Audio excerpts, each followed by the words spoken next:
Hello everyone. আমি আবার এসে গেছি অনেক দিন পর, কারণ আমরা বেড়াতে গেছিলাম একটু দূরে। কোথায় গেছিলাম হয়তো এই জায়গাগুলো দেখে তোমরা কিছুটা আন্দাজ করতে পারছো। চলো বলে দিই, আমরা গেছিলাম বিশাখাপত্তনম। তো আমার একটা বন্ধু মানে কলিগ, সে সাজেস্ট করলো যে কাছাকাছির মধ্যে আমরা বিশাখাপত্তনম যেতে পারি, এবং সেইটার টিকিট আমরা পেয়ে গেছিলাম। তো এখানে আমরা একটা স্কুটি ভাড়া করেছিলাম দুদিনের জন্য। আমাদের ট্যুরটা ছিল 3 দিনের, মানে দুদিন, যেদিন পৌঁছাবো সেই দিন, তারপরের দিনটা পুরো থাকবো এবং তারপরের দিন পুরো থেকে তারপরের দিন আমাদের ফেরা। এইভাবে আমরা গেছিলাম। তো সেক্ষেত্রে আমরা একটা স্কুটি ভাড়া করেছিলাম, পার ডে 600 টাকা করে, আর পেট্রোল নিজের। তো এইবার যখন আমরা যাচ্ছি, তো সাইডে ভিউগুলো জাস্ট অসম অসম, মানে আমি কি বলবো তোমাদেরকে, তোমরা সত্যি দেখতে পাচ্ছ যেখানে সমুদ্র পাহাড় দুটোই একসাথে তোমরা দেখতে পাবে। হ্যাঁ, আমরা এক্সপেক্ট করেছিলাম যে এই সময় যাচ্ছি, এপ্রিল মাসে, তো গরম হবে, বাট খুব একটা কিন্তু আমরা গরম পাইনি, কারণ বেশ ঠান্ডা ঠান্ডা ওয়েদার ছিল, বৃষ্টি হচ্ছিল। এবার যেদিন আমরা ফার্স্ট দিন গেছি সেদিন প্রচণ্ড রোদ ছিল, বাট তারপরে কিন্তু বৃষ্টি হচ্ছিল। তো আমরা প্রথমে ডিভাইড করে নিয়েছিলাম কিছু কিছু জায়গা। ফার্স্ট ডের জন্য আমরা গেছিলাম ঋষিকোন্ডা বিচ, ভেঙ্কটেশ্বর স্বামী টেম্পল, দেন গেছিলাম Thotlakonda sea beach, Thotlakonda natural art, Thotlakonda Buddhist monastery, submarine, aircraft museum, এইগুলো কভার করেছিলাম। তো প্রথম যখন এখানে পৌঁছালাম, এখান থেকে জাস্ট নিচটা অসাধারণ লাগছিল, মানে সমুদ্র, পুরো শহরটা দেখা যাচ্ছে, পাহাড়, সব কিছু। এখানে যখন উপরে উঠছিলাম, এইখানে যে না পুরো সিঁড়িটা, এটা কিন্তু মার্বেল নয়, এটা কিন্তু জাস্ট রং করা আছে যাতে টেম্পারেচারটা কন্ট্রোল হয়, কারণ ওখানে তো অ্যাকচুয়ালি গরম হয় না সমুদ্রের কাছে। তো এখানে ফটো তোলা বারণ, তাই কিছু দূর যাওয়ার পরে তোমরা দেখবে যে আর কোনো ভিউজ, কোনো ক্লিপিংসই নিতে পারিনি। তো এইখানটুকুই আমরা ছবি তুলেছিলাম। তারপরে এখানে আমরা কিছু ছবি নিজেদের তুলি। আসলে ওখানে যাওয়ার পরে না জাস্ট মনে হচ্ছে যে চারিদিকটা দেখে নিই, স্মৃতিতে সব কিছু কালেক্ট করে নিয়ে যাই, যাতে ওটা সব সময় মনে থেকে যায়। তো তারপর এখান থেকে আমরা নিচে নেমে, এখানে জুতো ফুতো রেখে যেতে হয়, তো ওখানে জুতো টুতো নিয়ে নিয়েছিলাম, পরে নিয়েছিলাম। আর আমরা পুজো দিইনি, কারণ সেদিনই আমরা পৌঁছেছিলাম, আর আমরা কিছু খাওয়া দাওয়া করেই নিয়েছিলাম, কারণ সেদিন ওভাবে না খেয়ে তো আর নামা যায় না। মানে আমরা অনেকটা ট্রেন লেট করেছিল, যেখানে পৌঁছানোর কথা ছিল অনেক তাড়াতাড়ি, আমরা পৌঁছেছিলাম প্রায় 11টারও পরে। তারপরে আমরা চেক ইন করতে করতে অনেকটা লেট হলো। তারপর এখান থেকে আমরা চলে গেলাম নিচে মানে হচ্ছে ঋষিকোন্ডা সি বিচে। তো নিচে যাওয়ার রাস্তাটা জাস্ট অসাধারণ, মানে আরও স্কুটিতে যাচ্ছিলাম বলে জানি না, জিনিসটা আরও বেশি ভালো লাগছিলো। মানে মনে হচ্ছিলো যে যেরকমভাবে আমরা আমাদের বাড়ির আশেপাশে ঘুরি, মানে আমরা দুজনে, আমি আর আমার হাজব্যান্ড, তো সেরকমভাবেই আমরা ঘুরতে এসেছি কাছাকাছি কোনো একটা জায়গায়। তো বেশ ভালো লাগছিলো। আর ওখানে ওরকম কোনো ব্যাপার নেই যে দুজনকেই হেলমেট পরতে হবে বা কিছু। দেখছিলাম একজন হেলমেট পরেই বেশ সুন্দর ঘুরতে পারা যাচ্ছে, তো বেশ ভালোই লাগছিলো। তো এরকমভাবে আমরা নিচে চলে গেলাম ঋষিকোন্ডা সি বিচে। এইবার এখানে এই যে এটা আমরা নামছি, এখানে আমরা পৌঁছে গেছি সি বিচে। তো সি বিচের আশেপাশে বেশ, তোমরা জানোই যে সি বিচের আশেপাশে বেশ সুন্দর জিনিসপত্র থাকে, যেখানে জিনিসপত্র কেনা যায়।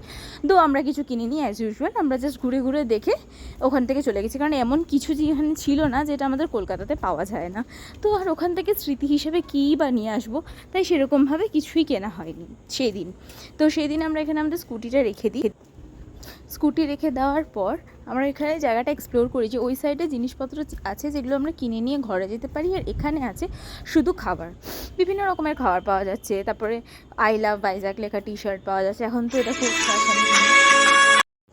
তারপর এই বীচটা দেখলাম, এখানে না জামা কাপড় চেঞ্জ করা, মানে এইটা হচ্ছে একমাত্র বীচ আমার যেটা দেখে মনে হলো যে এখানে সবাই স্নান করছে, জামা কাপড় চেঞ্জ করার জায়গা আছে। এবার বাকি বীচগুলোতে লোক সবাই এমনিই ঘুরছে, মনে হয় যেহেতু সমুদ্রটা খুবই মানে কী বলবো ডেঞ্জারাস টাইপের, দীঘার মতো নয়, তো সেক্ষেত্রে সব জায়গায় ওরা স্নান করতে অ্যালাউ করে না। ওখান থেকেই আরেকটু গেলে আমরা থোতলাকোন্ডা বুদ্ধিস্ট মনেস্ট্রিতে পৌঁছে যাই। আরেকটু মানে বেশ অনেকটাই, প্রায় 13 কিলোমিটার বলা যেতে পারে। এবং ভালো করে যদি স্কুটিতে যাও, ভালো করে পেট্রোল কিন্তু শহরে থাকতেই ভরে নেবে, কারণ যদি তোমরা ঋষিকোন্ডাতে পৌঁছে যাও তারপরে থোতলাকোন্ডা যাবে মনে করো, সেই পথে কিন্তু ওটা পাহাড়ি রাস্তা, ওখানে কিন্তু কোনো রকম কোনো পেট্রোল পাম্প আমরা দেখিনি। একটা সার্টেন দূর অবধি আমাদের পেট্রোল, আমাদের মনে হচ্ছিলো ডাউট হওয়ার কারণে আমরা বেশ অনেকটাই আবার পিছিয়ে গিয়ে পেট্রোল ভরে আনি। তো এখানে বুদ্ধিস্ট মনেস্ট্রিতে সেরকম কিছু নেই দেখার মতো, বাট প্রাকৃতিক সৌন্দর্য তো আমরা সবসময় দেখতে পাই না, তো সেইটা খুবই সুন্দর করছিল।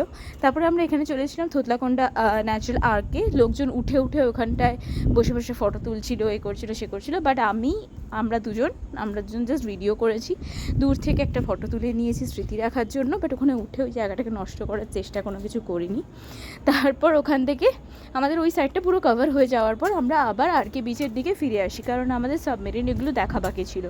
আমরা যেহেতু হোটেলটা আরকে বিচ থেকে একটু দূরে নিয়েছিলাম, সেই জন্য কী হয়েছিল, আমরা একদম পুরো সিটিতে ছিলাম, খাওয়া দাওয়া এগুলোতে কোনো প্রবলেম হয়নি।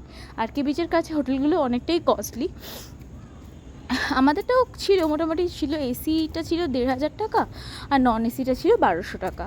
তো একটা যেহেতু আমরা গেছিলাম অফ সিজনে তাই জন্যই। তো এখানে আমরা এসে গেছি ট্রিনিটি পার্কে। ট্রিনিটি পার্কটা হলো অনেকটাই জাস্ট কৈলাসগিরির অপোজিটে। কৈলাসগিরি এসে গেছি মানে বুঝতে পারছো যে আমরা প্রায় আরকে বিচের কাছাকাছি এসে গেছি। তো এই ট্রিনিটি পার্কে আসার পর আমরা দেখলাম যে একটা রাস্তা করা আছে চারিদিকে, পার্কটা তো খুবই সুন্দর সাজানো সুন্দর, তাছাড়াও একটা রাস্তা আছে যেখান থেকে বিচে যাওয়া যায়। তো আমরা অলরেডি আরকে বিচে যাবো, অলরেডি একটা বিচ থেকে ঘুরে এসেছি, তাই আর নিচে নামিনি। তো এইখানটা এই জায়গায় সিনারিটা দেখে আমরা আইসক্রিম খেয়েছিলাম, সেই ভিডিওসগুলো নেওয়া হয়নি, বাট ঠিক আছে, কারণ সন্ধ্যা বিকেলও হয়ে যাচ্ছিলো। তারপর সন্ধে হয়ে গেলে তো আর আমরা কৈলাসগিরিতে রোপওয়েতে কিছুই দেখতে পাবো না। তো এখানেই আমরা কৈলাসগিরিতে চলে এলাম ওখান ট্রিনিটির পর, জাস্ট একদম জাস্ট পাশেই বলতে পারো। জাস্ট এসে এখানে টিকিট কাটলাম, টিকিট কেটে এবার আমরা রোপওয়ের জন্য রওনা দিচ্ছি। তো আগে ছিল অ্যাডাল্টের জন্য 100 টাকা, এখন অ্যাডাল্টের জন্য টাকাটা বেড়ে হয়ে গেছে 150 টাকা, আপ ডাউন দুটো মিলিয়েই 150 টাকা। তো আমরা পার হেড 150 টাকার টিকিট কেটে চলে গেলাম কৈলাসগিরির রোপওয়ের উদ্দেশ্যে।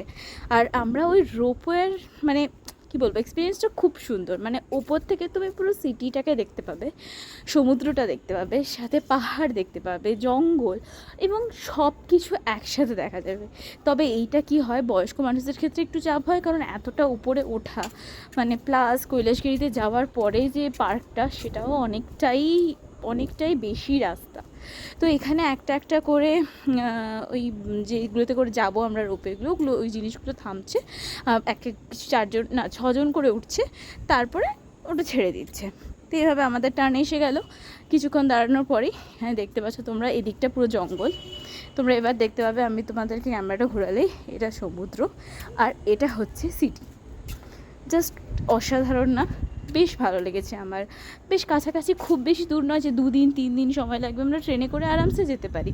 এখন যে ফ্লাইটের দাম বেড়েছে, আমার মনে হয় এইসব জায়গাগুলো একটু আন্ডাররেটেড হয়েই থেকে গেছে। আগেকার দিনে বাবা মাদের সময়তে শুনেছি লোকজন খুব বেশি যেত। তো যাই হোক, আমার তো ভালোই লেগেছে। এই আমরা পৌঁছে গেছি কৈলাসগিরিতে। এখানে কিছু একটা চলছিল, মানে কিছু একটা এক্সিবিশন টাইপের কিছু একটা চলছিল, সেটা আমি ঠিক বুঝতে পারিনি কী চলছে। বাট প্রথমে দূর থেকে ভাবছিলাম যাবো কি যাবো না, তারপরে ভাবলাম গিয়ে দেখি না যখন এসেছি। তো এখানে কি হচ্ছিল, কিছু একটা এক্সিবিশন চলছিল পিছনের দিকে। বাট এই স্টলগুলোকে দেখে মনে হলো এরা সবসময় থাকে, ফটো তুলে দেবে এবং ফটোটার সাথে সাথে প্রিন্ট করে ফ্রেমে ভরে দেবে। তো অনেকেই স্মৃতির জন্য ওটা তোমরা চাইলে করতেই পারো, বাট আমরা করিনি, কারণ আমাদের কাছে ফোনই ছিল। তো আমরা নিজেদের ফটোটা তুলে নিয়েছি। এইভাবে হাঁটতে হাঁটতে আমরা চললাম কৈলাসগিরির সেই শিব দুর্গা মূর্তির কাছে।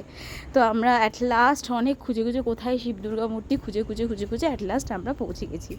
তারপর আমরা ওখান থেকে রওনা দিলাম আরকে বিচের সাবমেরিনের উদ্দেশ্যে।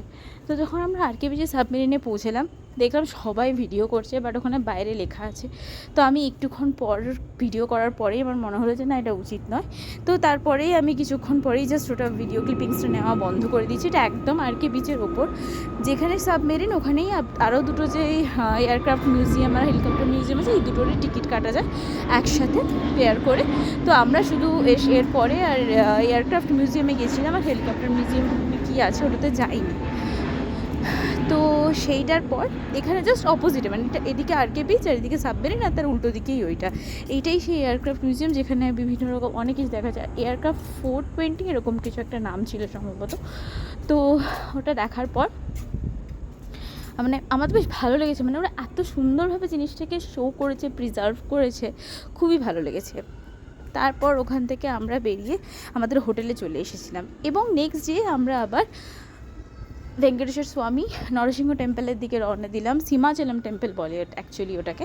সীমাচলে গেছিলাম আমরা, ওখানে ভিডিও তোলা বারণ, তো সেই জন্য ফটো ভিডিও সব কিছুই তোলা বারণ, তো আমরা একটাই ফটো তুলতে পেরেছি বাইরে। এবং ওখান থেকে আমরা গেছিলাম ইয়ারদা বিচে। ইয়ারদা বিচটা অ্যাকচুয়ালি ওখানে পৌঁছানোর পর আমরা এতটা টায়ার্ড হয়ে গেছিলাম, কারণ ওটা আমরা যেখানে ছিলাম সেখান থেকে অনেকটা দূর। ফার্স্ট টাইম যদি সিমাচলম গেছিলাম, সিমাচলম থেকে ইয়ারদা এই ডিস্টেন্সটা অনেকটা। তো আমরা প্রায় 50 কিলোমিটার্স কভার করেছিলাম বাইকে। তো আমাদের অবস্থা পুরো খারাপ হয়ে গেছিলো। তো কিছু ফটো আছে, সেই ফটোগুলি তোমাদের সাথে শেয়ার করলাম। এই বিচটা খুবই খালি খালি, তবে সবাই খালি খালি বলে বলে অনেকেই চলে গেছে। তো এখানে আমরা ভুট্টা এইসব খেয়েছিলাম, একটুখানি ফ্রাইড রাইস খেয়েছিলাম, চিকেন ফ্রাইড রাইস। তারপর ওখান থেকে বেরিয়ে, যেহেতু আমরা অলরেডি পুজো দিয়ে দিয়েছি, তাই জন্য আর ওইসব কোনো টেনশন ছিল না যে কিছু খাওয়া যাবে না বা নল। তারপর ওখান থেকে আমরা গেছিলাম ডলফিন নোজ লাইট হাউসে। এই লাইট হাউসে পৌঁছাতে প্রথমে আমরা চলে গেছিলাম অনেক আগে। আমাদেরকে বলেছিল আমাদের হোটেল থেকে কি 2টোর সময় বন্ধ হয়ে যাবে। তারপরে জানা গেল 3টে থেকে 5টা অবধি খোলা, তাছাড়া খোলা নেই।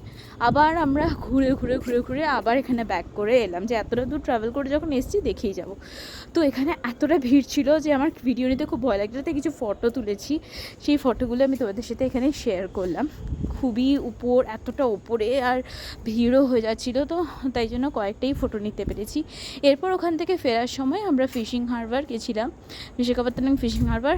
মানে এটা আমার কাছে একটা অদ্ভুত লেগেছে যে এত মাছ, মানে আমি এর আগে কখনো যাইনি এরকমভাবে।